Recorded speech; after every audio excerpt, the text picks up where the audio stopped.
Hi, I am doctor गरिमा गुप्ता और आज हम बात करेंगे ओवर थिंकिंग के बारे में। आई एम अ साइकोलॉजिस्ट और मेरे पास आमतौर से लोग आते हैं जो अपनी नेगेटिव थिंकिंग, ओवर थिंकिंग से परेशान है, जो अपनी थॉट प्रोसेस को कंट्रोल नहीं कर पाते हैं, जो सोचते हैं और दूसरों से सुनते हैं कि ज़्यादा मत सोचो, ज़्यादा मत बोलो, ज़्यादा मत इतना ध्यान दो चीज़ों पे, अगर इतना ध्यान दोगे तो नेगेटिविटी तो आएगी ही।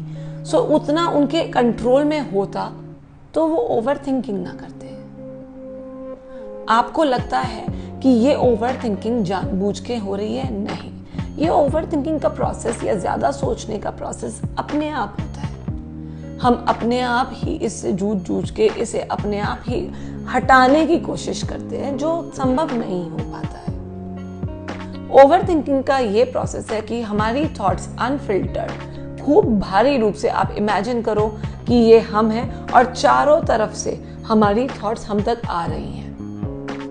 हमारी थॉट्स जो आती हैं वो हमारी फीलिंग्स को जनरेट करती हैं और जो हमारी फीलिंग्स और इमोशंस हैं वो हमारे एक्शन या बिहेवियर को जनरेट करते हैं। ज़्यादातर हम अपनी थॉट्स पे फोकस करते हैं और आसपास के लोग, हमारे चारों तरफ का एनवायरनमेंट हमारी एक्शन और बिहेवियर पे फोकस करता है।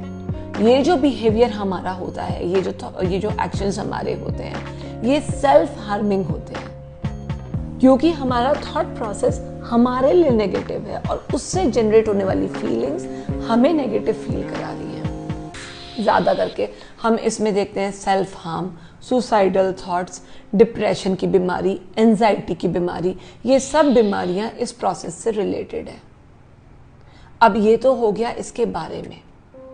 अब आप मुझे एक बात बताइए, मैं सबसे यही पूछती हूँ, आपके फ्रिज में अगर राजमा चावल रखा है, वो कल का बना हुआ रखा है और बहुत अच्छा रखा हुआ है, आप उसको आज रीहीट करके खा लेंगे?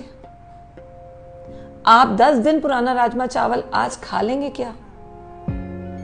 आप अच्छा बताइए कि अगर आप 1 महीने पुराना वो ही बहुत टेस्टी राजमा चावल रखा है तो क्या आप आज उसे खा लेंगे? तो मुझे जवाब मिलता है कि नहीं, वो तो बासी हो गया होगा, खराब हो गया होगा, उसको हम क्यों रखेंगे। आप ऐसे कैसे पूछ सकते हो हमसे? उसे तो हम उठा के फेंक देंगे। Similarly goes with your over thinking.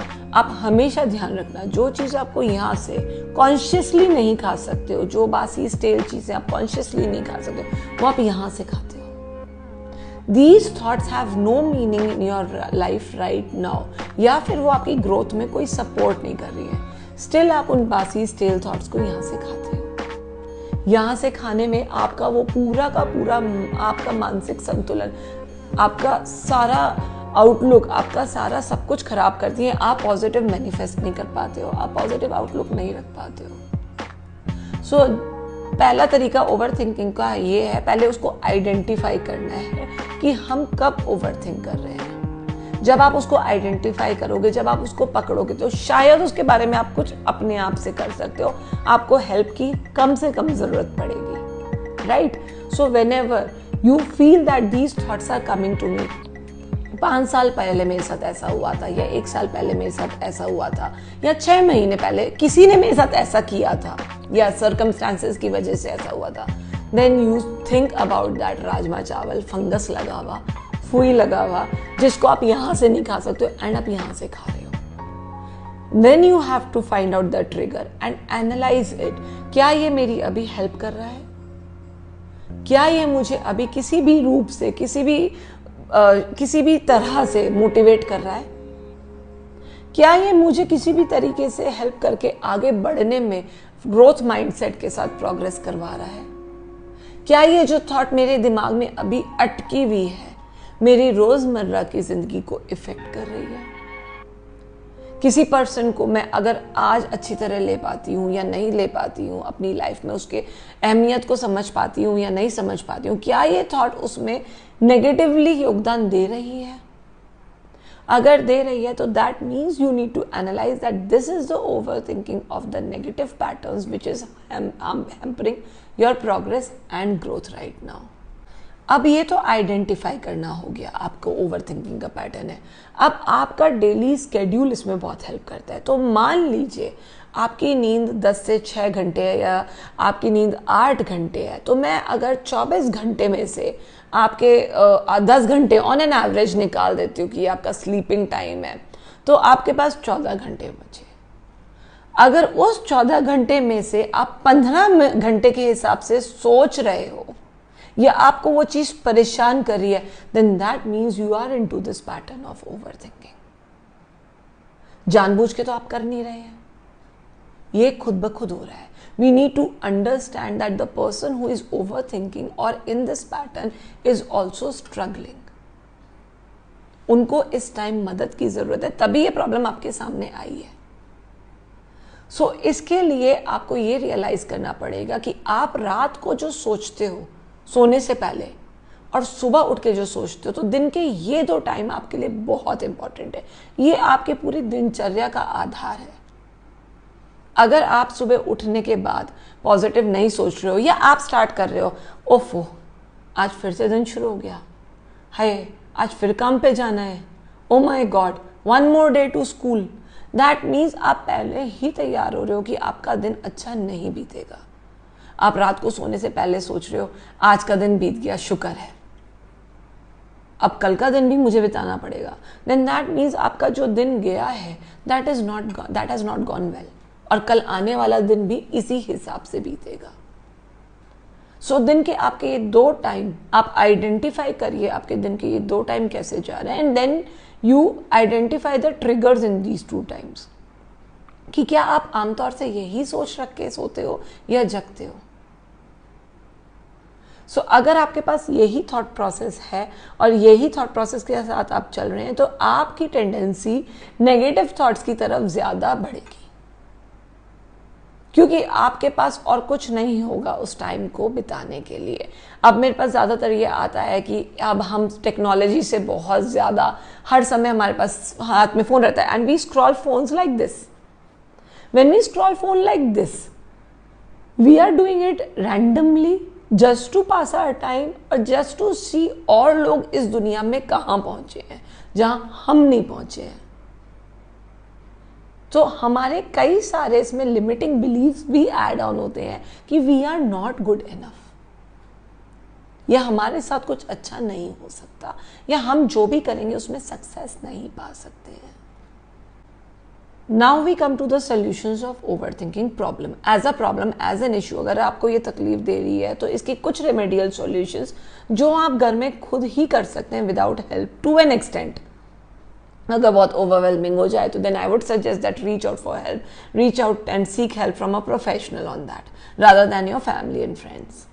सो इसके सॉल्यूशंस, पहला आपका मॉर्निंग रूटीन। जैसे मैंने आपको बताया, आपका डेली स्केड्यूल इसमें बहुत ज़्यादा मायने रखता है कि आपका दिन कैसे शुरू होता है और आपका दिन कैसे ख़त्म होता है।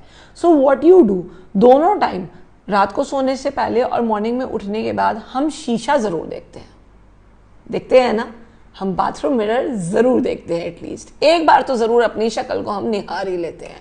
सो आप वहाँ पर अपने बाथरूम मिरर पे एक पॉजिटिव कोटेशन लगाइए। कोटेशन आपके हिसाब से होगी।